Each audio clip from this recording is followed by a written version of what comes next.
দ্বাদশ জাতীয় সংসদ নির্বাচনে বিএনপির এখনো অংশগ্রহণের সুযোগ রয়েছে বলে মন্তব্য করেছেন নির্বাচন কমিশনার মোহাম্মদ আনিসুর রহমান। তিনি বলেন, বিএনপি যদি নির্বাচনে আসার ইচ্ছা পোষণ করেন তাহলে নির্বাচনের তফসিল পুনর্বিবেচনা বা নির্ধারণের সুযোগ এখনো আছে। তারা নির্বাচনে আসবে কি আসবে না সেটি তাদের ব্যাপার। ৪৪টি নিবন্ধিত রাজনৈতিক দলকে বারবার আমাদের পক্ষে নির্বাচনে আসার আহ্বান জানানো হচ্ছে। তাদের নির্বাচনে আসার অধিকার যেমন আছে তেমনি না আসারও অধিকার রয়েছে। তবে কাউকে বাধা প্রদানের অধিকার কারো নেই। নির্বাচনে ভোট গ্রহণে বাধা দিলে আইনত ব্যবস্থা নেওয়া হবে। নির্বাচন সুষ্ঠু, নিরপেক্ষ এবং গ্রহণযোগ্য করতে নির্বাচন কমিশনের সব রকম প্রস্তুতি রয়েছে। কক্সবাজার ও বান্দরবান জেলার নির্বাচন সংশ্লিষ্ট রিটার্নিং কর্মকর্তা, আইনশৃঙ্খলা বাহিনীর সদস্য সহ সংশ্লিষ্টদের সাথে মত বিনিময় শেষে মঙ্গলবার দুপুরে গণমাধ্যমে ব্রিফিংয়ে নির্বাচন কমিশনার মোহাম্মদ আনিসুর রহমান এসব কথা বলেন। ব্রিফিংয়ে তিনি বলেন, অংশগ্রহণমূলক নির্বাচনে সবাই আসবে, এটি স্বাভাবিক। নির্বাচনে কোনো দলের অংশগ্রহণে বাধা দিতে পারবে না এবং ভোট গ্রহণে বাধা দিলে তাদের বিরুদ্ধে আইনগত ব্যবস্থা নেওয়া হবে। কক্সবাজার জেলা প্রশাসনের সম্মেলন কক্ষে কক্সবাজারের জেলা প্রশাসক মোহাম্মদ শাহিন ইমরানের সভাপতিত্বে মত বিনিময় সভা শুরু হয় বেলা 11:30টার দিকে।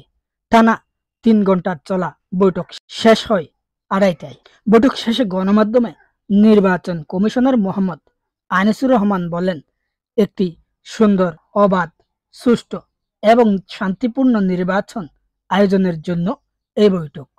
বৈঠকে নির্বাচন কমিশনারের পক্ষে নির্দেশনা জানিয়ে দেওয়া হয়েছে। একই সঙ্গে সংশ্লিষ্টদের বক্তব্য শুনে যা তাৎক্ষণিক সিদ্ধান্ত প্রদান জরুরি তা সিদ্ধান্ত প্রদান করা হয়েছে। অন্যান্য ক্ষেত্রে কমিশনের সিদ্ধান্তের প্রয়োজনীয় বিষয় নোট নেওয়া হয়েছে। কমিশনের সাথে আলোচনা করে এসব বিষয়ে সিদ্ধান্ত প্রদান করা হবে। নির্বাচন কমিশনার মোহাম্মদ আনিসুর রহমান বলেন, কোনো আসনকে হালকাভাবে নেওয়া হচ্ছে না। প্রত্যেক আসনই গুরুত্বপূর্ণ। পরিস্থিতি খারাপ হতে সময় লাগে না, তাই ব্যাপক প্রস্তুতি রাখা হবে। প্রত্যেকের জায়গা থেকে কাজ করে যাবে। নির্বাচন সুষ্ঠু, নিরপেক্ষ এবং গ্রহণযোগ্য করতে যা যা করা প্রয়োজন কমিশন তা করবে। সেই উদ্দেশ্যে আমরা 4 কমিশনার সারা দেশে সরজমিনে যাচ্ছি। এখনো পর্যন্ত কক্সবাজার ও বান্দরবানের নির্বাচন পরিস্থিতি শান্তিপূর্ণ মন্তব্য করে মোহাম্মদ আনিসুর রহমান বলেন, আজকে যেটা ঝুঁকি কাল সেটা নাও হতে পারে। নতুন এলাকা ঝুঁকিপূর্ণ হতে পারে।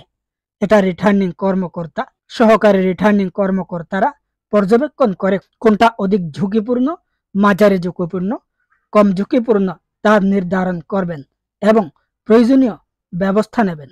তবে প্রতিনিয়ত নির্বাচনী এলাকা ভোটার প্রার্থীদের সাথে আলোচনা পর্যবেক্ষণে রাখা হচ্ছে।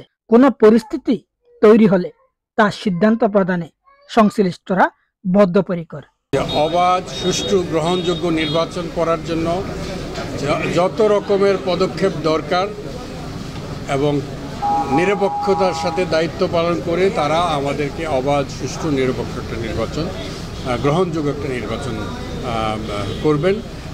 এটাই আমাদের তরফ থেকে কমিশন আমরা বরাবরই বলে আসছি। এই কাজটাই তাদেরকে একেবারে স্পেসিফিক পয়েন্ট আমরা বলে গিয়েছি, সব কিছু কোথায় কী এবং ওনাদের কি মানে জানার ছিল বা বলার ছিল সেটাও আমি শুনেছি এবং যেগুলি আমি তাৎক্ষণিকভাবে সুযোগ ছিল সেগুলি জবাব দিয়ে গিয়েছি। আর যেটা আমার একার না, আমাদের কমিশনের সিদ্ধান্তের প্রয়োজন হবে সেটুকু আমি নোট করে নিয়েছি, সেটা আমরা জানিয়ে দেব। Mobarak Uddin Nayan, the Cox news, TCN, Cox's Bazar.